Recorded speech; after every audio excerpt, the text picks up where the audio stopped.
Sir captain ವಲಸನೆ ಬಂದಿದ್ದು ನಮಗೆ ಕೂರ್ಗಿಂದ ಬಂದು ಒಂದ್ 8 ಆನೆ ಬರ್ತವೆ. 8 ಆನೆ ಬಂದಾಗ ಒಂದ್ 2 ಉಳಿತವೆ, 2 ಉಳಿದು 6 ಹೋಯ್ತವೆ ವಾಪಸ್. ಆ ಅರ್ಜುನ್ ಕೊಂದಿದ್ದ ಟೈಮ್ ಅದೇ ನೀವು ನೋಡಿ, ನಮ್ಮಲ್ಲಿರೋ ಆನೆ ಸೈಜ್ ನೋಡಿ, ನೀವು ಕಬಿನಿ ಆನೆ ಸೈಜ್ ನೋಡಿ. ಕಬಿನಿ ಆನೆ ಎಲ್ಲ ಒಣಕಲು ಕಡ್ಡಿ ನೋಡಿದಿರಾ, ಎಲ್ಲ ಒಣಕಲು ಕಡ್ಡಿ. ಏನು ಇದು ಅಂದ್ರೆ ಆ ಹೊಳೆ ಬ್ಯಾಕ್ ವಾಟರ್ ಹತ್ತುತ್ತಲ್ಲ ಸರ್, ಬ್ಯಾಕ್ ವಾಟರ್ ಹತ್ತಿ ಇಳಿದಾಗ ಅಲ್ಲಿ ಹುಲ್ಲು ಹುಟ್ಟುತ್ತಲ್ಲ, ಅವನ್ನ ಒತ್ಕೊಂಡು ಧೂಳು ಕೊಡಿಕೊಂಡ್ ತಿಂತವೆ. ಅದ್ರಲ್ಲಿ ಚಿಕ್ಕದಾಗಿ ಧೂಳಂಶ ಇರುತ್ತೆ.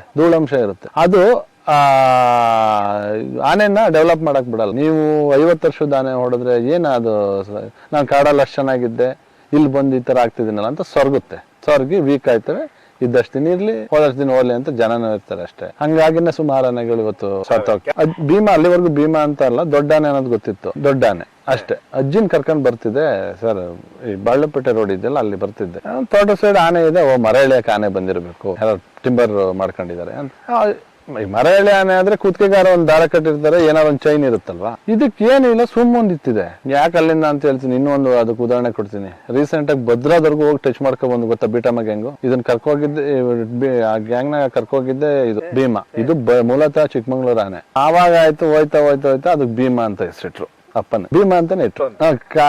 ಭೀಮಾ ಅಂತ ಇದಿತ್ತಲ್ಲ, ಇನ್ನೊಂದು ನಮ್ಮ ಸಾಕಣೆ ಇದೆಯಲ್ಲ, ಕರ್ನಾಟಕ ಭೀಮಾ. ಅಲ್ಲಿ ಕರ್ನಾಟಕಕ್ಕೆ ಒಂದು ಭೀಮಾ ಅಂತ ಇಟ್ರು, ಮಹಾರಾಷ್ಟ್ರಕ್ಕೆ ಒಂದು ಭೀಮಾ ಅಂತ ಇತ್ತು. ಮಹಾರಾಷ್ಟ್ರ ಭೀಮಾನ ಮಹಾರಾಷ್ಟ್ರ ಕಳಿಸ್ಕೊಟ್ರು. ನಮ್ಮಲ್ಲಿ ಬಂದು ಸ್ವಲ್ಪ ಸಾಧುವಾನೆ ರೋಡಲ್ಲೇ ಓಡಾಡುತ್ತೆ. ಅವ್ರು ಹೇಳಿದ್ರಂತೆ ಸೇಮ್ ಇದು ಏನ್ ಮಾಡ್ತಿತ್ತು ಹಂಗೆ, ಯಾರಿಗೂ ಏನೂ ತೊಂದರೆ ಕೊಡಲ್ಲ, ರೋಡಲ್ಲೇ ಹೋಗುತ್ತೆ, ರೋಡಲ್ಲೇ ಬರುತ್ತೆ ಅಂತ ಅವ್ರು ಹೇಳಿದ್ರಂತೆ. ಹಂಗಾಗಿ ಅಪ್ಪಗೆ ಅದ್ರ ಬಗ್ಗೆ ಯಾವ್ದೇ ಕ್ಯಾಪ್ಚರ್ ಆಗೋ ಟೈಮಲ್ಲಿ ಅದನ್ನ ಸೀರಿಯಸ್ ಆಗಿ ತಾಳ್ತಿರ್ಲಿ. ಹಂಗ್ ಸೀರಿಯಸ್ ಆಗಿ ತಗೊಂಡಿದ್ರು ಇವತ್ತು ಅಪ್ಪ ಇರೋರು. ಯಾಕಂದ್ರೆ ಫಸ್ಟ್ ಕ್ಯಾಪ್ಚರ್ಲೇ ಡಾಟ್ ಮಾಡ್ಬಿಡೋರು. ಆವಾಗ ಆಯ್ತು, ಹೋಯ್ತಾ ಅದಕ್ಕೆ ಭೀಮಾ ಅಂತ ಹೆಸರಿಟ್ರು. ಅಪ್ಪನ ಭೀಮಾ ಅಂತಾನೆ ಇತ್ತು. ಸರ್ 13 ಅಡಿ ಅಂದ್ರೆ ಆನೆ ಹೆಂಗಿರ್ಬೋದು ಸರ್. ಇವತ್ತು ಅರ್ಜುನ ಇದ್ದಿದ್ದು 10.5 ಅಡಿ, 10.25 ಅಡಿ ಹತ್ತತ್ರ. ಅಭಿಮನ್ಯು ಇರೋದು 9.25 ಅಡಿ. 13 ಅಡಿ ಆನೆ ಅಂದ್ರೆ ಲೆಕ್ಕ. ಬಿದ್ದಿದ್ದ ಜಾಗದಲ್ಲಿ ಒಬ್ಬ ಆ ಕಡೆ ಹೋಗಿ ನಿಂತ್ಕೊಂಡ್ರೆ, ಬಿದ್ದಿದ್ದ ಜಾಗದಲ್ಲಿ ಹೊಟ್ಟೆ ಸತ್ತೋಯ್ತಲ್ಲ, ಸತ್ತೋಗಾದ್ಮೇಲೆ ಬಿದ್ದಿದ್ದ ಈ ಕಡೆಗೆ ಒಬ್ಬ ನಿಂತ್ಕೊಂಡ್ರೆ ಕಾಣ್ತಿರ್ಲಿಲ್ವಂತೆ ಬಿದ್ದಿದ್ದಾನೆಗೆ. ಏಷ್ಯಾನೇ ದೊಡ್ಡವಂತೀವಿ, ನಮ್ಮಲ್ಲಿ ಇತ್ತು ಅನ್ನೋದೇ ಒಂದು ಇದು. ಯಾಕಂದ್ರೆ ಫೋಟೋ ನನಗೆ ನಾವು ಸುಳ್ಳು ಹೇಳಲ್ಲ, ಆ ಪೇಪರ್ ಕಟ್ಟಿಂಗ್ ಇದೆ, ಅಲ್ಲಿ ಏನೇನಿದೆ ಫೋಟೋಸ್ ಇದೆ. ಹಂಗಾಗಿ ನಾವು ಇನ್ನು ಅದಾದ್ಮೇಲೆ ನಾವು ಕ್ಯಾಪ್ಚರ್ ಮಾಡಿದವು ಎಲ್ಲದಕ್ಕೂ ಅಪ್ಪಾಜಿ ಜೊತೆ ಹೋಗ್ತಿದ್ದು. ಒಂದು ಈಗ ಸಂಕ್ರಾಂತಿ ಅಂತ ಕಟ್ಟಿದ್ರು, ಸಂಕ್ರಾಂತಿ ಅಂತ ಅಲ್ಲಿ ದೊಡ್ಡ ಬೆಟ್ಟ ಹತ್ರ ಇಡೋರು. ಅದೊಂದು ಸಂಕ್ರಾಂತಿ ಅಂತ, ಅದೇನು ಆನೆ ಏನಾಗಿದೆ ಅಂತ ಗೊತ್ತಿಲ್ಲ ಇವತ್ತರೂ. ಸಂಕ್ರಾಂತಿ ಆನೆ ಅದು ಸಂಕ್ರಾಂತಿ ಹಬ್ಬದ ದಿನ ಹಿಡಿದ್ರಿಂದ ಸಂಕ್ರಾಂತಿ ಅಂತ ಕಟ್ಟಿದ್ರು. ಆನೆ ಅಪ್ಪನ ಜೊತೆನೆ ಹೋದ್ವಿ. ಅಪ್ಪನ ಜೊತೆನೆ ಹೋದಾಗ ನಡ್ಕೊಂಡೇ ಹೋಗ್ತಿದ್ದ ಅಪ್ಪಾಜಿ ಆಲ್ಮೋಸ್ಟ್. ಹೋಗಿ ಯಾವ ಕಡೆ ಇದಾವೆ ಆನೆ ಅಂತ ನೋಡಿದ ಟೈಮಲ್ಲಿ ಅದು ನಮ್ ಕಣ್ಣಿಗೆ ಬಿತ್ತು. ನಾವು ನಡ್ಕೊ ಹೋಗ್ಬೇಕಾದ್ರೆ ಅಪ್ಪ ಈ ಕಡೆ ಆನೆ ಇದೆ ಬನ್ನಿ ಅಂತ ಹೇಳಿದಾಗ ಆ ಕಡೆ ಬಂದ್ಬಿಟ್ಟು ಅದನ್ನ ಡಾಟ್ ಮಾಡಿದ್ರು. ಆ ತರ ಸುಮಾರು ಇದೆ. ಕೆಲವನ್ನ ಮಲೆಮಹದೇಶ್ವರಕ್ಕೆ ಬೆಟ್ಟಕ್ಕೆ ಬಿಟ್ಟು ಬಂದಿದೆ. ಆ ಆನೆಗಳು ಅಲ್ಲೇ ಇದಾವೆ ಅನ್ಸುತ್ತೆ, ಬದುಕಿದಾವೆ ಏನೋ ಗೊತ್ತಿಲ್ಲ. ಅವನಂತ ಸಾಕಿದ್ದಾರೆ. ಭೀಮನೇ ಜಾಸ್ತಿ ಸರ್. ಭೀಮನ್ನ ಫಸ್ಟ್ ಅಪ್ಪಗೆ ಫೋನ್ ಮಾಡಿ ಇದೊಂದು ದೊಡ್ಡ ಆನೆ ಬಂದಿದೆ. ಭೀಮನ್ ಕೋರೆ ಹಂಗಿರ್ಲಿಲ್ಲ, ನಾನು ಭೀಮನ್ ಫಸ್ಟ್ ಫೋಟೋ ಇಟ್ಟಿದ್ದೀನಿ. ಭೀಮನ್ ತುಂಬಾ ಡೀಪ್ ಇತ್ತು ಕೋರೆ, ಹಿಂಗೆ ಉದ್ದ ಇತ್ತು, ಒಂದ್ ಬೆಂಡಿತ್ತು, ಎರೆಪೇರು ಹಿಂಗೆ ಬೆಂಡಿಂಗ್ ಚೂಪ. ಅದು 2016 ಇಲ್ಲ 15 ಅಲ್ಲಿ ನಮ್ ಭಾಗಕ್ಕೆ ಬಂದಿತ್ತು. ಅಜ್ಜಿನ ಕರ್ಕ ಬರ್ತಾ ಇದ್ದೆ. ಅದನ್ನು ಅಪ್ಪನೇ ಒಂದು ಸ್ಟೋರಿ ಹೇಳಿದ್ರು. ಅಪ್ಪ 2018 ಚಿಕ್ಕಮಂಗ್ಳೂರಿಗೆ ಹೋಗ್ತಾರೆ. 2016 ಅಲ್ಲಿ ಈ ಆನೆ ಇಲ್ಲಿಗೆ ಬಂದಿರುತ್ತೆ ಹೊಸದಾಗಿ. ಅವಾಗ ಭೀಮಾ ಅಂತ ಯಾರು ಕರಿತಿರ್ಲಿಲ್ಲ. ದೊಡ್ಡ ಆನೆ ಹೊಡಿರಿ, ಇಷ್ಟು ದೊಡ್ಡ ಆನೆ ಐತಲ್ಲ, ಇದನ್ನ ಯಾಕೆ ಹೊಡಿತಿಲ್ಲ ಅನ್ನೋರು. ಅಪ್ಪ ಅದ್ರ ಮೇಲೆ ನಂಬಿಕೆ ಇಟ್ಟಿದ್ರು. ಏನಂತ, ಈ ಸಾಧು ಆನೆ ಯಾರಿಗೇನು ತೊಂದರೆ ಮಾಡಲ್ಲ, ಇದೇ ಹೊಡೆದು ಈಗ ಆಲ್ರೆಡಿ 45 ವರ್ಷ ಆಗಿದೆ ಆನೆಗೆ. ಇದನ್ನ ಹೊಡೆದ್ಬಿಟ್ಟು ಅದನ್ನ ಸಾಕ ಬುದ್ಧಿ ಕಲ್ಸೋದ್ರೊಳಗೆ ಅದು ವೀಕ್ ಆಗುತ್ತೆ, ಮೆಂಟಲಿ ಅದು ಸ್ವರ್ಗೋಗುತ್ತೆ, ಸತ್ತೋಗ್ತವೆ. ಆನೆನ ಯಾವತ್ತು ಹೊಡಿಬೇಕಾದ್ರೆ ಒಂದು 25-30 ವರ್ಷದ ಒಳಗಡೆ ಹೊಡೆದ್ರೆ ಜನಿನ ಜೊತೆ ಅಟ್ಯಾಚ್ಮೆಂಟ್ ಬೆಳೆದು ಅದು ಸ್ವಲ್ಪ ಡೀಪ್ ಇದಾಗುತ್ತೆ. ಮಾವತ್ರ ಜೊತೆನೂ ಬೆರೆಯುತ್ತೆ, ಮತ್ತೆ ನಮ್ಮ ಹೇಳಿದ ಮಾತು ಕೇಳುತ್ತೆ. ನೀವು 50 ವರ್ಷದ ಆನೆ ಹೊಡೆದ್ರೆ ಅದು ನಾನು ಕಾಡಲ್ಲಿ ಅಷ್ಟು ಚೆನ್ನಾಗಿದ್ದೆ, ಇಲ್ಲಿ ಬಂದು ಈ ತರ ಆಗ್ತಿದ್ದೀನಲ್ಲ ಅಂತ ಸ್ವರ್ಗಿ ವೀಕ್ ಆಯ್ತವೆ. ಇದ್ದಷ್ಟು ದಿನ ಇರ್ಲಿ, ಹೋದಷ್ಟು ದಿನ ಹೋಗ್ಲಿ ಅಂತ ಜನನೂ ಇರ್ತಾರೆ ಅಷ್ಟೇ. ಹಂಗಾಗಿನೇ ಸುಮಾರು ಆನೆಗಳು ಇವತ್ತು ಕ್ಯಾಂಪಿಗೆ ತಗೊಂಡು ಸ್ವಲ್ಪ ಯೋಚನೆ ಮಾಡೋದು ಜಾಸ್ತಿ ಆನೆ. ಆಮೇಲೆ ಭೀಮಾ ಅಲ್ಲಿವರೆಗೂ ಭೀಮಾ ಅಂತ ಅಲ್ಲ, ದೊಡ್ಡ ಆನೆ ಅನ್ನೋದು ಗೊತ್ತಿತ್ತು, ದೊಡ್ಡ ಆನೆ ಅಷ್ಟೇ. ಅಜ್ಜಿನ್ ಕರ್ಕೊಂಡ್ ಬರ್ತಿದ್ದೆ ಸರ್, ಈ ಬಾಳ್ಳೆಪೇಟೆ ರೋಡ್ ಇದೆಯಲ್ಲ ಅಲ್ಲಿ ಬರ್ತಿದ್ದೆ. ತೋಟ ಸೈಡ್ ಆನೆ ಇದೆ, ಮರ ಎಳೆಯಕ್ಕೆ ಆನೆ ಬಂದಿರಬೇಕು, ಟಿಂಬರ್ ಮಾಡ್ಕೊಂಡಿದ್ದಾರೆ ಅಂತ. ಮರ ಎಳೆ ಆನೆ ಆದ್ರೆ ಕುತ್ತಿಗೆಗಾರ ಒಂದ್ ದಾರ ಕಟ್ಟಿರ್ತಾರೆ, ಏನಾರ ಒಂದ್ ಚೈನ್ ಇರುತ್ತಲ್ವಾ. ಇದಕ್ಕೆ ಏನಿಲ್ಲ, ಸುಮ್ಮೊಂದಿತ್ತಿದೆ. ಅಲ್ಲೇ ಇಳಿದೆ, ಜೀಪ್ ನಿಲ್ಸಿ ಇಳಿದ ತಕ್ಷಣ ನಾನು ನನ್ನ ಕಸಿನ್ ನೋಡಿದ್ವಿ. ದೊಡ್ಡ ಆನೆ ಇಲ್ಲಿದೆಯಲ್ಲ ಅಂತ ಅಲ್ಲೇ ಅಪ್ಪಗೆ ಫೋನ್ ಮಾಡಿದೆ. ಅಪ್ಪಾಜಿ ಇಲ್ಲಿ ರೋಡ್ ಸೈಡ್ ಆನೆ ಇದೆ, ಇಷ್ಟೊಂದು ದೊಡ್ಡದು, ಎಲ್ಲಿತ್ತಿದೆ ಆನೆ? ಅಪ್ಪ ಯಾವ್ದೇ ಹೊಸ ಆನೆ ಬಂದ್ಬಿಟ್ರು ಅದ್ರ ಬಗ್ಗೆ ನೋಟ್ ಮಾಡ್ಕೊಬಿಡೋರು. ಹಿಂಗ್ ಬಂದಿದೆ ಈ ಜಾಗ, ಕೋರೆ ಈ ತರ ಇದೆ, ಏರುಪೇರು ಇದೆ, ಗುಡ್ಡ ಇದೆ, ಇಲ್ಲ ಆನೆ ಚೆನ್ನಾಗಿದೆ, ಇದೊಂದು ನೋಟ್ ಮಾಡ್ಕೊಳ್ಳೋರು. ಹೊಸ ಆನೆ ಬಂದಿದೆ ಒಂದು ಅಂತ ಇನ್ಫಾರ್ಮೇಶನ್ ಕೊಟ್ಬಿಡೋರು. ಇದು ಸಕಲೇಶ್ಪುರದ ಭಾಗದಿಂದ ಬಂತು, ಎಲ್ಲಿ ಚಿಕ್ಕಮಂಗ್ಳೂರು ಭದ್ರಾದಿಂದ ಬಂದಿದೆ. ಯಾಕೆ ಅಲ್ಲಿಂದ ಅಂತ ಹೇಳ್ತೀನಿ, ಇನ್ನೊಂದು ಅದಕ್ಕೆ ಉದಾಹರಣೆ ಕೊಡ್ತೀನಿ. ರೀಸೆಂಟ್ ಆಗಿ ಭದ್ರಾದವರೆಗೂ ಹೋಗಿ ಟಚ್ ಮಾಡ್ಕೊ ಬಂದು ಗೊತ್ತಾ ಬೀಟಮ್ಮ ಗ್ಯಾಂಗು. ಇದನ್ನ ಕರ್ಕೋಗಿದ್ದೆ, ಆ ಗ್ಯಾಂಗ್ ನಾಗ ಕರ್ಕೋಗಿದ್ದೆ ಇದು ಭೀಮಾ. ಇದು ಮೂಲತಃ ಚಿಕ್ಕಮಂಗ್ಳೂರು ಆನೆ. ಯಾವಾಗ ಅಪ್ಪ ಕನ್ಫರ್ಮ್ ಮಾಡಿದ್ರು ಅಂದ್ರೆ ಈ 15 16 ನಾವ್ ಹಿಂಗ್ ಹೇಳಿದ್ವಿ ದೊಡ್ಡಾನೆ ಬಂದಿದೆ ಅಂತ. ಅದು ಯಾವ ಗುಂಪು ಜೊತೆನೂ ಸೇರ್ತಿರ್ಲಿಲ್ಲ, ಅವು ಸೇರ್ಸಿರ್ಲಿಲ್ಲ ಫಸ್ಟ್. ಇದು ಎಲ್ ಬೇಕು ಊರ ಒಳಗಡೆನೋ ಹೋಗೋದು ಸಾಧು ಆಗಿತ್ತು, ಈಗಲೂ ಸಾಧನೆ ಬಿಡಿ. ಆದ್ರೆ ಅವ ಹಂಗಾದ್ಮೇಲೆ 18 ಕ್ಯಾಪ್ಚರ್ಗೆ ಹೋಗ್ತಾರೆ ಅಪ್ಪ ಚಿಕ್ಕಮಂಗ್ಳೂರಲ್ಲಿ. ಅಲ್ಲೊಂದು ಬುಕ್ ಏನೋ ಇದು ಕ್ಯಾಲೆಂಡರ್ ಭೀಮನ್ ಫೋಟೋ ಹಾಕಿರ್ತಾರೆ. ಸರ್ ಇದು ನಮ್ಮಲ್ಲ ಇದೆ ಆನೆ ಸರ್, ಈಗ ನಮ್ ಕಡೆ ಬಂದಿದೆ, ಇಲ್ಲ ಸ್ವಲ್ಪ ದಿನದಿಂದ ಕಾಣ್ತಿಲ್ಲ ಅಂತ ಅವ್ರು ಹೇಳ್ತಾರೆ. ಚಿಕ್ಕಮಂಗ್ಳೂರು ಒಂದು ಕ್ಯಾಲೆಂಡರ್ಗೆ ಫೋಟೋ ಹಾಕಿದ್ದಾರೆ, ಭದ್ರಾ ಸೈಡ್. ಅದು ಕೆಲಸ ಭದ್ರನ ಸೈಡ್ ಹೇಳಿದ್ರು, ಅಪ್ಪ ಹೇಳಿದ್ ನೆನಪಿದೆ. ಇದು ನಮ್ಮಲ್ಲಿ ಬಂದಿದೆ, ನಮ್ಮಲ್ಲಿ ಬಂದ್ ಸ್ವಲ್ಪ ಸಾಧು ಆನೆ ರೋಡಲ್ಲೇ ಓಡಾಡುತ್ತೆ. ಅವ್ರು ಹೇಳಿದ್ರಂತೆ ಸೇಮ್ ಇದು ಏನ್ ಮಾಡ್ತಿತ್ತಂಗೆ, ಯಾರಿಗೂ ಏನೂ ತೊಂದರೆ ಕೊಡಲ್ಲ, ರೋಡಲ್ಲೇ ಹೋಗುತ್ತೆ ರೋಡಲ್ಲೇ ಬರುತ್ತೆ ಅಂತ ಅವ್ರು ಹೇಳಿದ್ರಂತೆ. ಹಂಗಾಗಿ ಅಪ್ಪಗೆ ಅದ್ರ ಬಗ್ಗೆ ಯಾವ್ದೇ ಕ್ಯಾಪ್ಚರ್ ಆಗೋ ಟೈಮಲ್ಲಿ ಅದನ್ನ ಸೀರಿಯಸ್ ಆಗಿ ತಾಳ್ತಿರ್ಲಿಲ್ಲ. ಹಂಗ್ ಸೀರಿಯಸ್ ಆಗಿ ತಗೊಂಡಿದ್ರು ಇವತ್ತು ಅಪ್ಪ ಇರೋರು. ಯಾಕಂದ್ರೆ ಫಸ್ಟ್ ಕ್ಯಾಪ್ಚರ್ಲೇ ಡಾಟ್ ಮಾಡ್ಬಿಡೋರು. ಅದೇನು ತೊಂದರೆ ಮಾಡಲ್ಲ ಸರ್ ಅದು. ಫೋನ್ ಮಾಡಿದೆ ಹಿಂಗಿದೆ, ಹೌದಾ ಹೆಂಗಿದೆ ಫೋಟೋ ಕಳ್ಸು ವಿಡಿಯೋ ಕಳ್ಸು. ನಾನು ಸ್ವಲ್ಪ ದೂರ ಟ್ರ್ಯಾಕ್ ಮಾಡಿ, ಕೋರೆ ಮುರಿದಿರ್ಲಿಲ್ಲ ಆನೆ, ಕೋರೆ ಸ್ವಲ್ಪ ಇಷ್ಟುದ ಮುರಿದೋಯ್ತು, ಬಲ್ಭಾಗ ಕೋರೆನೇನು ಮುರಿದೋಯ್ತು. ಬೈನೆ ಮರ ತಿನ್ನ ಹುಚ್ಚು, ಬೈನ ಮರ ಕೆಳಗ್ಬಿಟ್ಟು ಬೈನ ಮರ ಸಿಗಿಯಕ್ಕೆ ನೆಲ ಸೇರಿಸ್ಬಿಟ್ಟು ಹಿಂಗ್ ಹೊಡಿತದೆ, ಅವಾಗ ಕೋರೆ ಇದಾಗುತ್ತೆ. ಆಗ ಒಂದ್ ಕೋರೆ ಮುರಿದಿತ್ತು, ಅದನ್ನ ಎರಡು ಮ್ಯಾಚ್ ಮಾಡ್ಕೊಳಕ್ ಈ ಕಡೆ ಕೋರನ್ನೇ ಅವು ಇದ್ ಮಾಡ್ತವೆ, ಅವ್ ಮಾಡ್ಕೊತವೆ. ಯಾಕಂದ್ರೆ ನೀರೊಳಗಡೆ ಹೋಗ್ಬೇಕಾದ್ರೆ ಒಂದ್ ಖುಷಿಗೋ ಇನ್ನೊಂದಕ್ಕೋ ಗುತ್ತವೆ, ಹಂಗ್ ಶಾರ್ಪ್ ಆಯ್ತು. ತುಂಬಾ ಕೋರೆ ಉದ್ದ ಇತ್ತು. ಇವು ಆವಾಗೆಲ್ಲ ಅದು ರೋಡಲ್ಲಿ ಓಡಾಡ್ತಿದ್ದು, ಮತ್ತೆ ಜನಗಳ ಜೊತೆ ಎಲ್ಲ ಆರಾಮಾಗಿದ್ದಾಗ ಕೇರಳದಿಂದ ಸಾಕಾನೆ ಬಿಟ್ಟಿದ್ದಾರೆ ಅಂತ. ಕೇರಳದಿಂದ ಯಾಕೆ ಸಾಕಾನೆ ಬಿಡ್ತಾರೆ? ಕೇರಳ ಆನೆಗೂ ನಮ್ಮ ಮನೆಗೂ ಡಿಫ್ರೆನ್ಸ್ ಇದೆ. ಕಾಡಾನೆ ಅಲ್ಲ ಇದು, ಸಾಕಾನೆ ಹಂಗೆ ಅಂತ. ಅದು ಆಕ್ಚುಲಿ ಭದ್ರದಿಂದ ಬಂದಿರೋದು. ಅಲ್ಲಿನೂ ಅದೇ ತರ ರೀತಿ ಒಂದು ಕಾಣಿಸ್ಕೊಳ್ತಿತ್ತಂತೆ, ಊರೊಳಗಡೆನೆ ಓಡಾಡ್ತಿತ್ತಂತೆ. ಅದಾದ್ಮೇಲೆ ಇಲ್ಲಿಗೆ ಬಂದು ಅವಾಗಿಂದ ಇದೆ. ಆವಾಗ ಆಯ್ತು, ಹೋಯ್ತಾ ಅದಕ್ಕೆ ಭೀಮಾ ಅಂತ ಹೆಸರಿಟ್ರು. ಅಪ್ಪನ ಭೀಮಾ ಅಂತಾನೆ ಇಟ್ರು. ಭೀಮಾ ಅಂತ ಇದಿತ್ತಲ್ಲ, ಇನ್ನೊಂದು ನಮ್ಮ ಸಾಕಾನೆ ಇದೆಯಲ್ಲ ಕರ್ನಾಟಕ ಭೀಮಾ, ಅಲ್ಲಿ ಕರ್ನಾಟಕಕ್ಕೆ ಒಂದು ಭೀಮಾ ಅಂತ ಇಟ್ರು, ಮಹಾರಾಷ್ಟ್ರಕ್ಕೆ ಒಂದು ಭೀಮಾ ಅಂತ ಇತ್ತು. ಮಹಾರಾಷ್ಟ್ರ ಭೀಮಾನ ಮಹಾರಾಷ್ಟ್ರಕ್ಕೆ ಕಳಿಸ್ಕೊಟ್ರು. ಇಲ್ಲಿ ಇದಕ್ಕೆ ಭೀಮಾ ಅಂತ ಇಟ್ರು. ಇದು ಕಾಡಾನೆ ಭೀಮಾ. 2014 ಕ್ಯಾಂಪ್ ಆಯ್ತು. 2014 ಕ್ಯಾಂಪ್ ಆದಾಗ ಶ್ರೀಕಂಠ ದತ್ತ ಒಡೆಯರು ಮತ್ತೆ ಈಶ್ವರ ಅಂತ ಒಂದಿದೆ, ಈಶ್ವರ ಆ ಆನೆ ಎಲ್ಲ ಒಂದೇ ಟೈಮಲ್ಲಿ ಹಿಡಿದಿದ್ದು. ಅವಾಗ ಒಂದು 8 ಆನೆ ಹಿಡಿದಿದ್ದು. ಆ ಟೈಮಲ್ಲಿ ಇದಿರ್ಲಿಲ್ಲ. ಆಮೇಲೆ ಮತ್ತೆ ಕ್ಯಾಂಪ್ ಆದಾಗ ಇದು ಬಂತು, ಒಡೋರ್ ಹತ್ರ ಸಿಕ್ತು. ಅಭಿಮನ್ಯುಗೂ ಇದಕ್ಕೂ ಫೈಟ್ ಆಯ್ತು. ಅಭಿಮನ್ಯುಗೂ ಫೈಟ್ ಆಗುತ್ತೆ ಒಡೋರ್ ಹತ್ರ. ಫೈಟ್ ಆಗುತ್ತೆ. ಅದನ್ನು ಬಂದು ಚಾಲೆಂಜ್ ಮಾಡುತ್ತೆ, ಇದು ಬಂದು ಬರುತ್ತೆ. ಅದು ಏನ್ ಮಾಡ್ತಾರೆ, ಒಬ್ರು ಗಾರ್ಡು ಏರ್ ಫೈರ್ ಮಾಡ್ತಾರೆ. ಏರ್ ಫೈರ್ ಮಾಡಿದಾಗ ಅಪ್ಪ ಬೈತಾರೆ, ಏನ್ ಅದನ್ನ ಸೀರಿಯಸ್ ಆಗಿ ತಗೊಂಡು ಅದ್ರ ಮೇಲೆಲ್ಲ ಫೈರ್ ಮಾಡಕ್ ಹೋಗ್ಬಿಡಿ, ಸುಮ್ಮನೆ ಕಣ್ಣು ಅವೆಲ್ಲ ಡ್ಯಾಮೇಜ್ ಆಗುತ್ತೆ. ನೀವು ಚಿಲ್ಲಲ್ಲಿ ಹೊಡಿತೀವಿ ಅಂತ ಹೊಡಿತಾರೆ. ಚಿಲ್ಲಲ್ಲಿ ಅದು ಆಕ್ಚುಲಿ ಮುಖಕ್ಕೆ ಹೊಡಿಬಾರ್ದು.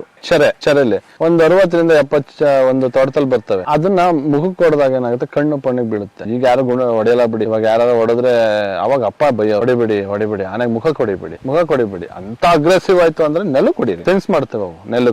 ನೆಲಕ್ಕೆ ಹೊಡೆದ್ರೆ ಸೆನ್ಸ್ ಆಗುತ್ತಲ್ಲ, ಹತ್ರ ಬಂದು ಒಂದು ನೆಲಕ್ಕೆ ಹೊಡೆಯೋದು, ಏರ್ ಫೈರ್ ಮಾಡೋದು, ಇಲ್ಲ ನಿತ್ತಿರ ಮರಕ್ಕೆ ಹೊಡೆಯೋದು ಮಾಡಿ ಅವಾಗ ಸೆನ್ಸ್ ಆಗುತ್ತೆ. ಅವಾಗ ಅಟ್ಯಾಕ್ ಮಾಡಲ್ಲ. ಸುಮ್ನೆ ಆನೆಗೆ ಏನಕ್ಕೆ ಹೊಡಿತೀರಿ ಅಂತ ಹೇಳಿ ಬೈದಿದ್ರು. ಎಲ್ರಿಗೂ ಹೇಳೋರು. ಯಾರು ಲೋಕಲ್ ಅಲ್ಲಿ ಕೆಲವರು ಇಲ್ಲಿವರೆಗೂ ಕೆಲವರು ಮಾತಾಡ್ಸಲ್ಲ. ಏನಕ್ಕೆ ಮಾತಾಡ್ಸಲ್ಲ, ಆನೆಗೆ ಗುಂಡು ಹೊಡೆದಿದ್ದ ಅಂತ ಬೈದು ಜಗಳಾಡಿದ್ರು. ಪೇಷಂಟ್ ಅವರು ಗದ್ದೆಗೆಲ್ಲ ಬಂದಾಗ ಆನೆಗೆ ಗುಂಡು ಹೊಡಿತಾರೆ ಅಂತ ಯಾರ ವಿಷಯ ಬಂದಾಗ ಅವ್ರಿಗೆ ಹೋಗಿ ಮನೆಗೆ ಹೋಗಿ ಬೈದು ಜಗಳಾಡ್ಬಿಟ್ಟು ಬಂದಿದ್ದಾರೆ. ಆತರ ಪ್ರೀತಿ ಮಾಡ್ತಿದ್ರು ಆನೆನ. ಇಲ್ಲ ಸರ್, ಭೀಮ ಬಗ್ಗಲ್ಲ. ಸೀರಿಯಸ್ನೆಸ್ ಈಗ ಅರ್ಜುನ ಜೊತೆ ಫೈಟ್ ಮಾಡ್ತಲ್ಲ ಅದು ಆನೆ. ಅಭಿಮನ್ಯು ಜೋಡಿನ ಹೇಳ್ತಿದ್ದೀನಲ್ಲ, ಅರ್ಜುನ್ ಜೊತೆ ಫೈಟ್ ಮಾಡ್ತಲ್ಲ, ಅರ್ಜುನ ದೊಡ್ಡದಾಗಿದ್ರು ಆನೆ ಚಿಕ್ಕದಾಗಿ ಇತ್ತು. ಅದು ಕಡಾನೆ ಆದ್ರೂ ಫೈನಲ್ ವರ್ಗು ಫೈಟ್ ಮಾಡಿದೆ. ಆತರ ಅಗ್ರೆಸಿವ್ ಆಗೋ ಮೂವ್ಮೆಂಟ್ ಎಲ್ಲಾ ಟೈಮು ಇರಲ್ಲ. ಹಂಗಾಗಿ ಭೀಮನೆ ಸ್ವಲ್ಪ ವಾಪಸ್ ಹೋಯ್ತು. ಹೊಡಿಬೋದಿತ್ತು. ಎಲ್ರು ಹೇಳೋರು ದೊಡ್ಡಾನೆ ಹೊಡಿಯೋದಲ್ವಾ ಇದವ, ಭೀಮಾ ಅಂತ ಕಟ್ಟಿರ್ಲಿಲ್ಲ. ಇಷ್ಟು ದೊಡ್ಡಾನೆ ಇದೆಯಲ್ಲ ಹೊಡಿಯಲಿಲ್ವಲ್ಲ ಯಾಕೆ ಸರ್? ಅದು ಬೇರೆ ಆನೆನ ಡಾಟ್ ಮಾಡಕ್ ಹೋದಾಗ ಇದು ನಮ್ಮಲ್ಲೊಬ್ಬನ್ನ ಹಿಡಿಯಕ್ ಬಂದಿದಾರಲ್ಲ ಅಂತಲೇನೋ ಅಭಿಮನ್ಯು ಮೇಲೆ ಚಾರ್ಜ್ ಮಾಡ್ತು. ಅಭಿಮನ್ಯು ಹೆದರ್ಲಿಲ್ಲ, ಮುಖ ಕೊಟ್ಟ. ಈಗ ಬೀಟಮ್ಮ ಮತ್ತೆ ತಂಡ ಅಂದ್ರಲ್ಲ, ಈ ಬೀಟಮ್ಮ ತಂಡ ಸರ್ ಹೆಣ್ಣಾನೆನೇ ಇರ್ಲಿಲ್ಲ ಹಿಂದೆ. ನಮ್ಮಲ್ಲಿ ಹೆಣ್ಣಾನೆನೇ ಇರ್ಲಿಲ್ಲ. ಹೆಣ್ಣಾನೆ ಬಂದಿದ್ದೆ 2008 2006 ಹೆಣ್ಣಾನೆ ಬಂದು ಇಲ್ಲೇ ಮರಿ ಆಯ್ತಾ, ಹೆಣ್ಣಾನೆಗಳು ಹಿಂದೆ ಬಂದ್ಬಿಡ್ತು, ಎಲ್ಲ ವಲಸೆ. ಚಿಕ್ಕಮಂಗ್ಳೂರು ಭಾಗ, ಕೊಡಗಿನ ಭಾಗ. ನೀವು ನೋಡಿ ನಮ್ಮಲ್ಲಿರೋ ಆನೆ ಸೈಜ್ ನೋಡಿ, ನೀವು ಕಬಿನಿ ಆನೆ ಸೈಜ್ ನೋಡಿ. ಕಬಿನಿ ಆನೆ ಎಲ್ಲ ಒಣಕ್ಲು ಕಡ್ಡಿ ನೋಡಿದಿರಾ? ಎಲ್ಲ ಒಣಕ್ಲು ಕಡ್ಡಿ. ಏನು ಇದು ಅಂದ್ರೆ ಆ ಹೊಳೆ ಬ್ಯಾಕ್ ವಾಟರ್ ಹತ್ತುತ್ತಲ್ಲ ಸರ್, ಬ್ಯಾಕ್ ವಾಟರ್ ಹತ್ತಿ ಇಳಿದಾಗ ಅಲ್ಲಿ ಹುಲ್ಲು ಹುಟ್ಟುತ್ತಲ್ಲ, ಅವನ್ನ ಒತ್ಕೊಂಡು ಧೂಳು ಕೊಡಿಕೊಂಡ್ ತಿಂತವೆ. ಅದ್ರಲ್ಲಿ ಚಿಕ್ಕದಾಗಿ ಧೂಳಂಶ ಇರುತ್ತೆ. ಅದು ಆನೆನ ಡೆವಲಪ್ ಮಾಡಕ್ ಬಿಡಲ್ಲ, ಲಿವರಿಗೆ ಎಫೆಕ್ಟ್ ಬೀಳುತ್ತದು. ಅವಾಗ ಅರ್ಧ ವಯಸ್ಸಿಗೆ ಆನೆ ಸತ್ತೈತೆ. ಈಗ ಭೋಗೇಶ್ವರ ಅವೆಲ್ಲ ಕೊರೆ ನೋಡಿದ್ರೆ ಇಷ್ಟು, ಶರೀರ ನೋಡಿದ್ರೆ ಸಣ್ಣ, ಏನಿಲ್ಲ. ಅದಕ್ಕೆ ಮರಗಳು. ಅದಕ್ಕೆ ಏನ್ ಮಾಡ್ಬೇಕು ಗೊತ್ತಾ ಸರ್, ಅಲ್ಲಿ ಸ್ವಲ್ಪ ಶ್ರೀಲಂಕಾ ಎಲ್ಲ ಹೆಂಗ್ ಮಾಡ್ತಾರೆ ಅಂದ್ರೆ, ಈ ಭಾಗದ 6 ತಿಂಗಳು ಈ ಭಾಗದಲ್ಲಿ ಇರಕ್ಕೆ ಆನೆ ಇಳಿಸ್ತಾರೆ, ಈ ಭಾಗನ ಫಾರ್ಮ್ ಮಾಡ್ತಾರೆ. ಆನೆ ತಿನ್ನಕ್ಕೆ ಬಾಳೆ, ಜೋಳ, ಅದು ಸ್ವಲ್ಪ ಫಸ್ಲಿಗೆ ಬಂತು ಅಂದಾಗ ಇಲ್ಲಿ ಬಂದ್ ಗೇಟ್, ಇಲ್ಲಿಗೆ ಬಂದು ನಾವು ತಿನ್ಕೊಂಡು ಮತ್ತೆ ಇಲ್ಲಿ ಬೆಳಿತಿರ್ತಾರೆ. ಹಿಂಗ್ ಮಾಡಿದ್ರೆ ಆನೆಗಳು ಉಳಿತವೆ ಸರ್.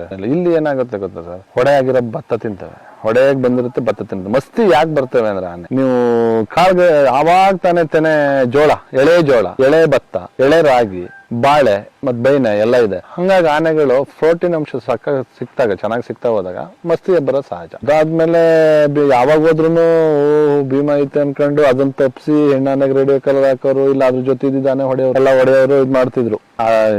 ಭೀಮ ಬಂದಾದ್ಮೇಲೆ ಸುಮಾರು ಕ್ಯಾಪ್ಚರ್ ಆಯ್ತು, ಕ್ಯಾಂಪ್ಗಳು ಆಯ್ತು. ಭೀಮನ್ ಬಿಟ್ಟು ಬೇರೆ ಹೊಡೆದಿದ್ದು ಉಂಟು. ರೀಸೆಂಟ್ ಆಗಿ 2020 ಹೆಣ್ಣಾನೆಗೆ ರೇಡಿಯೋ ಕಲರ್ ಹಾಕೋ ಟೈಮಲ್ಲಿ ಇಲ್ಲಿ ಶಕಲೇಶ್ಪುರದ ಹತ್ರ ವಿಡಿಯೋ ಇದೆ. ಹೋಗ್ಬೇಕಾದ್ರೆ ಇದು ಭೀಮ ಬೆರ್ಸಲ್ಲ ಅಂತಿದ್ರಲ್ಲ, ಬೆರ್ಸುತ್ತೆ ಅಂತ ಅಪ್ಪ ಹೇಳೋರು. ಕೆಲವು ಟೈಮ್ ಬೆರ್ಸುತ್ತೆ ಅಂತ ಯಾರು ನಂಬ್ತಿರ್ಲಿಲ್ಲ. ಅವ್ರ ವಿಡಿಯೋ ಸಮೇತ ಸಿಕ್ತು. ಒಟ್ಟಿಸ್ಕೊ ಬರುತ್ತೆ. ಹೆಣ್ಣಾನೆನ ಮುಂದೆ ಬಿಟ್ಕೊಂಡು ಇದು ಹಿಂದ್ಗಡೆಯಿಂದ ಹೋಯ್ತಿತ್ತು, ಅಪ್ಪ ಹಿಂದ್ಗಡೆಯಿಂದ ವಾಕ್ ಮಾಡ್ಕೊ ಹೋಯ್ತಿದ್ರು. ಬರ್ತಿರೋದ್ ಗೊತ್ತಾಗಿ ಬಂದು ಸಿಕ್ಕಾಬಿಟ್ಟು ಅವ್ರ ನಿತ್ತಿರೋ ಜಾಗ ಎಲ್ಲ ಚಾರ್ಜ್ ಮಾಡೋಗುತ್ತೆ. ಅವತ್ತು ಉಳಿದಿರೋದು ಪುಣ್ಯಗಿದ್ರು. ಇವರು ಡಾಕ್ಟರ್ ಬಂದಿದ್ರು, ಅವ್ರ ಜೊತೆ ಅಕ್ರಮ್ ಬಂದಿದ್ರು, ಅಪ್ಪನೂ ಹೋಗಿದ್ರು. ಈ ಲಾಸ್ಟ್ 15 days, ಈ ಇನ್ಸಿಡೆಂಟ್ ಆಗ 15 days. ಅವಾಗ ಸ್ವಲ್ಪ ಇದನ್ನ ಜೈಲೇಜ್ ನೋಡಿದ್ಬಿಟ್ಟು ಅದಕ್ಕೆ ಬರೀ ಸ್ಪ್ರೇ ಎಲ್ಲ ಮಾಡೋಗ್ತಾರೆ. ಇದು ಅದಾಗಿ ಟ್ರೀಟ್ಮೆಂಟ್ ಆದ್ಮೇಲೆನು ಇದಕ್ಕೆ ಭೀಮಾಗಿ ಅದ್ರಿಂದನೂ ಒಂದ್ಸಲ ಟ್ರೀಟ್ಮೆಂಟ್ ಮಾಡಿದ್ರು 2018 ಶಕಲೇಶ್ಪುರದಲ್ಲಿ ರವೀಂದ್ರ ಸರ್ ಇದ್ರು. ಅವಾಗ ಅದ್ರದ್ದು ಉಗುರು ಡ್ಯಾಮೇಜ್ ಆಗಿತ್ತು. ಆನೆಗೆ ಭೀಮಂಗೆ ಉಗುರು ಒಡೆದೋಗಿತ್ತು, ಕುಂಟ್ಕಂತ. ಈಗ ನೀವು ನಮ್ಮ ಸಕಲೇಶ್ಪುರ ಬೇಲೂರು ಭಾಗಕ್ಕೆ ಬಂದ್ಬಿಟ್ರೆ, ಇಲ್ಲಿ ಅತಿ ಹಳೆ ಟೀಮ್ ಅಂದ್ರೆ ಹೆಣ್ಣಾನೆಗಳದ್ದೇ ದೊಡ್ಡ ತಂಡನೇ ಇದೆ. ಒಂದು ಭುವನೇಶ್ವರಿ ತಂಡ, ಇನ್ನೊಂದು ಬೀಟಮ್ಮ ತಂಡ. ಇದ್ರ ಬಗ್ಗೆ ನಿಮ್ ತಂದೆಯವರು ಯಾವಾಗ ಬಂತು, ಏನಾಯ್ತು ಅಂತ ಹೇಳ್ತಾ ಇದ್ರು ಸರ್? ನಮ್ಮಲ್ಲಿ 2000 ಇಸ್ವಿಯಿಂದನೂ ನಮ್ಮ ಗಂಡಾನೆ 3-4 ಹಿಂಗ್ ಬರ್ತಿದ್ವು ಅಂತ ಹೇಳಿದ್ನಲ್ಲ, 5-6 ಆಯ್ತು. ಅಲ್ಲಿವರೆಗಿಲ್ಲ. ಯಾವಾಗ ಇದು 12-14 ಹೋಯ್ತು, ಆಗ 4-5 ಹೆಣ್ಣಾನೆ ಸೇರ್ಕೊಂಡು, ಅಲ್ಲಿಂದ ಸೇರ್ಕೊಂಡಿದ್ದು ಅವನೇ ಮರಿ ಹಾಕಿ ಸ್ವಲ್ಪ ಗರ್ಭ ಎಲ್ಲ ಇಲ್ಲೇ ಧರಿಸಿ ಮರಿ ಹಾಕಿ ಆನೆಗಳು ಈಗ ಏನಾಯ್ತು, ಈಗ ಮೀಟ್ ಮಾಡೋ ಟೈಮಲ್ಲಿ ಅವು ಈಗ ಬಂದಾಗ ವಲಸೆ ಬರೋ ಸಹಜ. ಹಂಗ್ ಬಂದು ಇಷ್ಟು ಗ್ರೂಪ್ ಆಗಿರೋದು. ಅದ್ರಲ್ಲಿ ನಿಮಗೆ ಗೊತ್ತು, ಹೆಣ್ಣಾನೇ ಟೀಮ್ ಲೀಡ್ರು, ಗಂಡನೇದ್ ಏನ್ ಕೆಲಸ ಇಲ್ಲ. ಏನಾರ ಫ್ಯಾಮಿಲಿ ಅಂತ ಅಂದ್ರೆ ನೋಡ್ಕೊಳ್ಳೋದು ಹೆಣ್ಣಾನೇನೆ, ಒಟ್ಟಿಗೆ ಕರ್ಕೋಗೋದು, ಒಟ್ಟಿಗೆ ಬರೋದು. ಆದ್ರೆ ಇದು ಆನೆ ಗಂಡನೇ ಏನೋ ಈಟಿಗೆ ಬಂದಾಗ ಜೊತೆ ಇರುತ್ತೆ, ಸ್ವಲ್ಪ ಅದೆಲ್ಲ ಮಸ್ತಿ ಮುಗಿದ್ಮೇಲೆ ವಾಪಸ್ ಬರುತ್ತೆ. ಇಲ್ಲ ಮೀಟ್ ಮಾಡೋ ಟೈಮಲ್ಲಿ ಜೊತೆ ಇರುತ್ತೆ, ವಾಪಸ್ ಬರುತ್ತೆ. ಹೆಣ್ಣಾನೆ ಅದೇ ವಲಸೆ ಬಂದೇನೆ ಆಗಿದ್ದೆ ಹೊರತು ಇಲ್ಲಿ ಹುಟ್ಟು ಬೆಳೆದಿದ್ದು ಕಡಿಮೆ ಆನೆಗಳು. ಕೆಂಚಮ್ಮನವ್ರ ದೇವಸ್ಥಾನ ಆ ಸೈಡ್ ಎಲ್ಲ ನಡುತಪ್ಪಲ್ಲಿ ಹಾಕಿದ್ದು, ಮತ್ತಿಲ್ಲಿ ಎಷ್ಟ್ಲೂರ್ ಹತ್ರ ಹಾಕಿದ್ದು, ಆ ಫೋಟೋಸು ಇದೆ. ಓಲ್ಡ್ ಬೆಲ್ಟ್ ಭುವನೇಶ್ವರಿ ಟೀಮು ಕರ್ಕೊಂಡು ಇತ್ತೀಚೆಗಷ್ಟು ದೂರ ಚಿಕ್ಕಮಂಗ್ಳೂರ್ ಕಡೆ ಹೋಯ್ತಲ್ಲ, ಏನಂತೀರಾ ಸರ್? ನಮ್ಮಲ್ಲಿ ಆನೆ ಈಗ ಸ್ವಲ್ಪ ನಿಲ್ಲದ್ ಕಡಿಮೆ ಮಾಡಿದ್ದು. ನಮ್ಮ ಕಡೆ ಎಲ್ಲ ಸೋಲಾರ್ ಫೆನ್ಸ್ ಆಯ್ತು. ಸ್ವಲ್ಪ ಅವಾಗ ಟಾಟಾ ಎಸ್ಟೇಟ್ ಅಲ್ಲಿ ನಿಲ್ತಿದ್ವು, ರಂಗನ ಬೆಟ್ಟದಲ್ಲಿ ನಿಂತಿದ್ವು, ದೊಡ್ಡ ಬೆಟ್ಟದಲ್ಲಿ ನಿಂತಿದ್ವು. ಮೇವಿಲ್ಲ. ದೊಡ್ಡ ಬೆಟ್ಟದಲ್ಲಿ ಏನು ಅಂತ ಆನೆ ತಿನ್ನೋಂಥದ್ದು ಏನಿಲ್ಲ. ಹಲಸಿನ ಮರನು ಕಡಿಮೆ. ಅದಾದ್ಮೇಲೆ ಸ್ವಲ್ಪ ವಲಸೆ ಆ ಕಡೆ ಅಂದ್ರೆ ಶಕಲೇಶ್ಪುರದ ಭಾಗ, ಸ್ವಲ್ಪ ಆ ಕಡೆ ಬಯಲ್ಸಿನ ಪಾಳ್ಯ, ನಮ್ಮ ಆಲೂರು ಇದೆಯಲ್ಲ, ಅಲ್ಲಿ ಜೋಳ ಸಿಗುತ್ತೆ ಚೆನ್ನಾಗಿ. ಇನ್ನು ಶಕಲೇಶ್ಪುರದ ಭಾಗದಲ್ಲಿ ಹಲಸಿನ ಹಣ್ಣು ಅವು ಇವು ತಿನ್ಕೊಂಡು ತೋಟದಲ್ಲಿ ಇರ್ತವೆ. ಇಲ್ಲಿ ಫೆನ್ಸಿಂಗ್ ಆದ್ಮೇಲೆ ತೋಟದೊಳಗೆ ಹೋಗಕ್ ಆಯ್ತಿಲ್ಲ. ಸ್ವಲ್ಪ ಆ ಕಡೆಗೆ ಹೋಯ್ತಾ ಇದಾವೆ, ಸ್ವಲ್ಪ ಟರ್ನ್ ಆಗ್ತಾ ಇದೆ. ಬೇಲೂರಲ್ಲಿ ಆನೆ ಚಿಕ್ಕಮಂಗ್ಳೂರ್ ಭಾಗದಾಗ ಬಂದೋಗ್ತಿದ್ವು, ಇಲ್ಲಿನೇ ಹೋಗಿ ನಿಲ್ತಿದ್ದೇವೆ ಅಂತ ಅಂದ್ರೆ ಅಲ್ಲಿ ಸ್ವಲ್ಪ ಇತ್ತೀಚೆಗೆ ಅಷ್ಟೇ 4-5 ವರ್ಷದಿಂದ. ಈಗ ಹೊಸ ಆನೆಗಳು ನೀವು ಕೇಳಿದ್ರ, ಕರಡಿ, ಸೀಗೆಗುಡ್ಡ, ಇವರೆಲ್ಲ ಯಾವಾಗಿಂದ ಬಂದ್ರು? ಕ್ಯಾಪ್ಟನ್ ಸರ್ ಸೀಗೆಗುಡ್ಡ ವಲಸೆ ಬಂದಿದ್ದು ವಿಡಿಯೋನು ಇದೆ. ಬೈರಾಪುರ ಆಲೂರು ದಾಟಿ ಸಿಟಿ ಒಳಗಡೆ ಬಂದಿದೆ. ಅದು ಇದು ಹಾಸನ್ ಸೀಗೆ ಗುಡ್ಡದ ಹತ್ರನೇ ವಲಸೆ ಬಂದ್ ಬೇಲೂರು. ಸರ್ ಆನೆ ನೀವು ತುಮಕೂರು ಕಡೆಯಿಂದ ನಮಗ್ ಬರ್ತವೆ. ತುಮಕೂರು, ರಾಮನಗರ, ಬನ್ನೇರ್ಘಟ್ಟದಿಂದ ಬರ್ತವೆ. ಬಂಡೀಪುರದಿಂದ ಬರೋದು ಸ್ವಲ್ಪ ಲಾಂಗ್ ಆಯ್ತು. ಬನ್ನೇರ್ಘಟ್ಟದಿಂದ ಈಸಿಯಾಗಿ ಬಂದ್ಬಿಡ್ತವೆ. ತುಮಕೂರು ಬಂದ್ ಹೆಂಗಾದ್ರೂ ಮಾಡಿ ಅರಸೀಕೆರೆ ಆ ಕಡೆ ಹೆಂಗಾದ್ರೂ ದಾಟ್ಬಿಡ್ತಾವೆ ರೋಡ್. ಅಲ್ಲಿ ಬಂದ್ ಪುರದಾಮನ್ ದೇವಸ್ಥಾನ ಫಾರೆಸ್ಟ್ ಇದೆಯಲ್ಲ ಪುರದಮ್ಮ ಕೇಳಿದ್ರಲ್ಲ, ಅಲ್ಲಿಗೆ ಬಂದಾದ್ಮೇಲೆ ಬೇಲೂರು ಬಂದು ನಮಗೆ ದಾಟ್ಬಿಡ್ತವೆ ಈ ಸೈಡ್. ಆ ಬರೋ ಟೈಮಲ್ಲಿ ಸೀಗೆಗುಡ್ಡ ಅಂತ ಹಾಸನಲ್ಲಿ ಇದೆ, ಒಂದು ಸೀಗೆಗುಡ್ಡ ಅಂತ ಫಾರೆಸ್ಟ್ ಇದೆ. ಆ ಫಾರೆಸ್ಟ್ ಮುಖಾಂತರ ಇದು ಬಂತು, ಇದಕ್ಕೆ ಸೀಗೆ ಅಂತ ಕಡ್ತು. ಅದು ಬಂದು ನಮ್ಮಲ್ಲಿ ಸೇರ್ತು, ಅದಕ್ಕೆ ಸೀಗೆಗುಡ್ಡ ಅಂತ ಒಂದು ಅಡ್ಡ ಹೆಸರು. ಸರ್ ಕರಡಿ ಆನೆ ಅಗ್ರೆಸಿವ್ ಇರ್ಲಿಲ್ಲ ಸರ್, ಫಸ್ಟ್ ಅಗ್ರೆಸಿವ್ ಇರ್ಲಿಲ್ಲ, ಸ್ವಲ್ಪ ದಷ್ಟಪುಷ್ಟವಾಗಿತ್ತು, ಕುಳ್ಳ ಕೋರೆ ಇನ್ನೂ ಸ್ವಲ್ಪ ಗುಡ್ಡ ಇತ್ತು. ಆಮೇಲೆ ಅದು ಈಗ ನಾನು ಹೇಳಿದ್ನಲ್ಲ ನಂಗೆ ಸುಮ್ಮನೆ ಹೋಗ್ತಾರ ಆನೆ ಗುಂಡೆ ಹೊಡೆಯೋದು, ಕಲ್ಲೆಸೆಯೋದು, ವಿಡಿಯೋ ಮಾಡಕ್ ಹೋದು. ಈ RRT ಅವರಾಗ್ಲಿ ETF ಅವರಾಗ್ಲಿ ವಿಡಿಯೋ ಮಾಡೋದು ಬಿಟ್ಬಿಟ್ಟು ಕೆಲಸದ ಮಾಡ್ಬೇಕು. ನಾನ್ ಫಸ್ಟ್ ಆನೆ ನೋಡಿದೆ ಅನ್ನೋದು ನಾವು ಸ್ಟೇಟಸ್ ಹಾಕಕ್ಕೆ, ಫೇಸ್ಬುಕ್ ಅಲ್ಲಿ ಬಿಡಕ್ಕೆ, ವಿಡಿಯೋ ಮಾಡಕ್ ಹೋಗೋದು. ಆನೆ ಮಲ್ಗೋ ಟೈಮಲ್ಲಿ ಡಿಸ್ಟರ್ಬ್ ಆಗೋದು, ಅಗ್ರೆಸಿವ್ ಆಗೋದು. ಮನುಷ್ಯ ನನಗೆ ತೊಂದರೆ ಮಾಡಕ್ ಬಂದಿದ್ದಾನೆ ಅಂತ ಮನುಷ್ಯನ್ ಕಂಡ್ರೆ ಆಗ. ಈಗ ಒಂದ್ ಕಾಡಲ್ಲಿ ಇದೆ ಆನೆ ಅಂತ ಅಂದ್ರೆ ನಾವು ಅದಕ್ಕೆ ಪ್ರೊಟೆಕ್ಷನ್ ಕೊಡ್ಬೇಕು. ETF ಅವರು RRT ಅವರು ಸಂದು ಹೋಗಿ ಬಗ್ ನೋಡಕ್ ಹೋಗೋದಲ್ಲ, ಆನೆ ಮಲ್ಗಿರೋದು ಏನ್ ಮಾಡ್ತೈತೆ, ಏನ್ ತಿಂತೈತೆ, ಯಾವ ಜಾಗದಲ್ಲಿ ನಿಂತೈತೆ ಅಂತ. ಅವ್ ಮಲ್ಗಕ್ ಬಿಟ್ಬಿಟ್ರೆ ಆನೆ ಏನ್ ಕೇಳುತ್ತೆ, ನಿದ್ದೆ ಕೇಳುತ್ತೆ, ಸ್ವಲ್ಪ ನೀರ್ ಕೇಳುತ್ತೆ, ಅದಕ್ಕೆ ಬೇಕಾದ್ರೆ ಫುಡ್ ತಿನ್ನುತ್ತೆ. ಅದಕ್ಕೂ ನಾವು ಬಿಡ್ಲಿಲ್ಲ ಅಂದ್ರೆ ಇನ್ನೇನ್ ಕತೆ. ಅದನ್ನ ಫೋಟೋ ತೆಗೆದ್ಬಿಟ್ಟು ಸ್ಟೇಟಸ್ ಫೇಸ್ಬುಕ್ಗೆ ಹಾಕಕ್ಕೆ ಹೋಗಿ ಅವ್ನು ಸುಮ್ಮನೆ ಡಿಸ್ಟರ್ಬ್ ಮಾಡಿ ಸರ್ ಕ್ಯಾಪ್ಟನ್ ವಲಸನೆ ಬಂದಿದ್ದು ನಮಗೆ ಕೂರ್ಗಿಂದ ಬಂದು ಒಂದ್ 8 ಆನೆ ಬರ್ತವೆ. 8 ಆನೆ ಬಂದಾಗ ಒಂದ್ 2 ಉಳಿತವೆ, 2 ಉಳಿದು 6 ಹೋಯ್ತವೆ ವಾಪಸ್. ಆ ಅರ್ಜುನನ್ ಕೊಂದಿದ್ದ ಟೈಮ್ ಅದೊಂದು 6 ಆನೆ ಬರ್ತವೆ. 6 ಆನೆ ನಮಗೆ ಕೊಡಗಿಂದ ಬರ್ತವೆ, ಬಂದ್ ಎಷ್ಟ್ಲೂರ್ ಭಾಗಕ್ಕೆ ರೀಚ್ ಆಯ್ತವೆ. ನಮ್ ಕಡೆ ಭಾಗಕ್ಕೆ ಬರಕ್ಕೆ ಈ ಭೀಮಾ ಕ್ಯಾಪ್ಟನ್ ಒಂದ್ ಕಡೆ ಸೇರ್ತಿರ್ಲಿಲ್ಲ. ಭೀಮಾ ಈ ಭಾಗದಲ್ಲಿ ಇದೆ, ಕ್ಯಾಪ್ಟನ್ ಇನ್ನೊಂದ್ ಭಾಗದಲ್ಲಿ ಇರೋದು. ಕ್ಯಾಪ್ಟನ್ ಆ ಟೀಮ್ ಜೊತೆನೆ ಬಂದಿದ್ದು, ಕ್ಯಾಪ್ಟನ್ ಇಲ್ಲೇ ಉಳಿತು, ಮಿಕ್ಕಿದ ಆನೆಗಳು ವಲಸೆ ಮತ್ತೆ ವಾಪಸ್ ಇಲ್ಲಿಂದ ಬಂದು ಅಲ್ಲಿ ಹೋದ್ರು. ಅರ್ಜುನನ್ ಹೊಡೆದಾನೆ ಎಲ್ಲಿದೆ ಅಂತೀರಾ ಈಗ? ಶನಿವಾರ ಸಂತೆ ಎಷ್ಟ್ಲೂರ್ ಭಾಗದಲ್ಲಿ ಇದೆ ಸರ್. ಶನಿವಾರ ಸಂತೆ ಎಷ್ಟ್ಲೂರು ಅಂದ್ರೆ ಎಷ್ಟ್ಲೂರು ಕೂರ್ಗ್ ಬಾರ್ಡರ್ ಇದೆಯಲ್ಲ ಆ ಭಾಗದಲ್ಲಿ ಇದೆ. ಇಲ್ಲ ಸರ್, ಅವು ಅಲ್ಲೇನೆ ಇಲ್ಲಿವರೆಗೂ ಬರಲ್ಲ. ಅವು ನಮ್ ಸಕಲೇಶ್ಪುರದ ಈ ಕಡೆ ಭಾಗ, ನಮ್ಮ ಆಲೂರ್ ಭಾಗಕ್ಕೆ ಬರಲ್ಲ. ಅವು ಯಾವಾಗ್ಲೂ ಹಂಗ್ ಬಂದಿದ್ದವು, ಆ ಕಡೆ ಹೋಗ್ತಿದ್ವು. ನಾನು ಫಸ್ಟ್ ಕಾರ್ಯಾಚರಣೆ ಮಾಡಿದಾಗ ನೋಡಕ್ ಹೋಗಿದ್ದೆ, ಅದು ಅಲ್ಲಿಂದ ಬಂತಲ್ಲ ವಾಪಸ್ಸು ಮಕ್ನ. ಅವಾಗ ಇದಕ್ ಬಿಟ್ರು, ನಾಗರಹೊಳೆಗ್ ಬಿಟ್ರು ಬಂತಲ್ಲ, ಒಂದು 25 ಡೇಸಿಗೆ ಬಂತು. ರೀಸೆಂಟ್ ಆಗಿ ಬಂತು.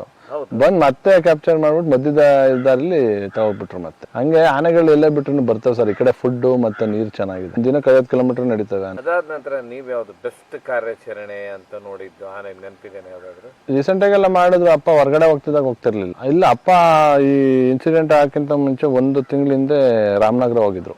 ರಾಮನಗರದಲ್ಲಿ ಕುಸ್ತಿ ಬಿದ್ದು ಆನೆ ಕಾಡಾನೆ ಜೊತೆ ಕುಸ್ತಿ ಬಿದ್ದು ಅಪ್ಪಂಗೆ ಒಂದು ರೋಪ್ ಕೇಬಲ್ ಬರುತ್ತಲ್ಲ ಕಾಲಿಗೆ ಸುತ್ಕೊಂಡು ಕಾಲಿಗೆ ಗಾಯ ಆಗಿತ್ತು. ಅದು ವಾಸಿ ಆಗಕ್ಕೆ ಹೆಚ್ಚು ಕಡಿಮೆ 1 ತಿಂಗಳು ಆಯ್ತು.